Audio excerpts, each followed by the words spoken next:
ఉదయ్ కృష్ణ గారు మన ఏఆర్కే స్టూడియోలో ఉన్నారు. నమస్తే ఉదయ్ కృష్ణ గారు. నమస్తే నప్పజీ. ఆర్టీ కంగ్రాట్స్. థ్యాంక్ యూ ది sir. Grand success. Thank you sir. అంటే అసలు హనుమాన్ ఈ రేంజ్ సక్సెస్ అవుద్దని చెప్పి మీరు అంటే ఆ సినిమాతో ముందు నుంచి ట్రావెల్ చేస్తున్న వ్యక్తిగా మీరు అనుకున్నారా? నేను టు బి ఫ్రాంక్ అనుకోలేదు సార్. అయితే టీజర్ తర్వాత చాలా కాన్ఫిడెన్స్ పెరిగిందండి. అంటే తర్వాత కాన్ఫిడెన్స్ పెరగడంలో వాళ్ళు ఏ బడ్జెట్తో వచ్చారో దానికి మించి వాళ్ళు కొద్దిగా ఎన్హాన్స్ చేయడం, వాళ్ళ సపోర్ట్ కావచ్చు. అంటే ముందు ఒక బడ్జెట్ అనుకున్న బడ్జెట్ కంటే కూడా పెరిగిందా? డెఫినెట్గా టీజర్ టీజర్ తర్వాత విపరీతమైన క్రేజ్ వచ్చింది. Teaser is a game changer అండి, కంప్లీట్లీ గేమ్ చేంజర్. కరెక్ట్ చెప్పారు మీరు. ఎస్. సో టీజర్కి ముందు సార్ అసలు వీటన్నిటికన్నా ముందు నేను ముఖ్యంగా మీ ప్రస్తావన తీసుకురావాలి. ఈ ప్రాజెక్ట్లో మీ పాత్ర ఏమిటి అన్నది డైరెక్టర్ ప్రశాంత్ వర్మ గారికి కానీ మీకు కానీ నాకు కానీ తెలిసిన విషయం. దాని గురించి నేను ఇక్కడ పెద్దగా రివీల్ చేయదలుచుకోలేదు. మీ పాత్ర ఒక కొలాబరేషన్లోని మీ పాత్ర ఖచ్చితంగా నేనైతే మర్చిపోను సార్. ఫస్ట్ ఆఫ్ ఆల్ మీకు thank you so much from my bottom of my heart sir. Thank you.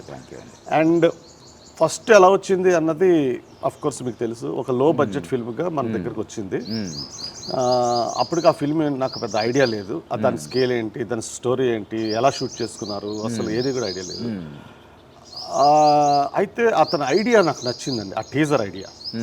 అరే mythological things, 3D shots, VFX డెఫినెట్గా ఎలివేట్ అవుతాయి. టీజర్ ఐడియా తోటి మిమ్మల్ని ఇంప్రెస్ చేశాడు ప్రశాంత్. టీజర్ ఐడియాతోనే. అంటే మనది కూడా అప్పుడు స్టార్ట్అప్ కంపెనీ సార్. మనం ఒక మంచి వర్క్ కోసం వెయిట్ చేస్తున్నాం, not regular VFX kind of work కాకుండా.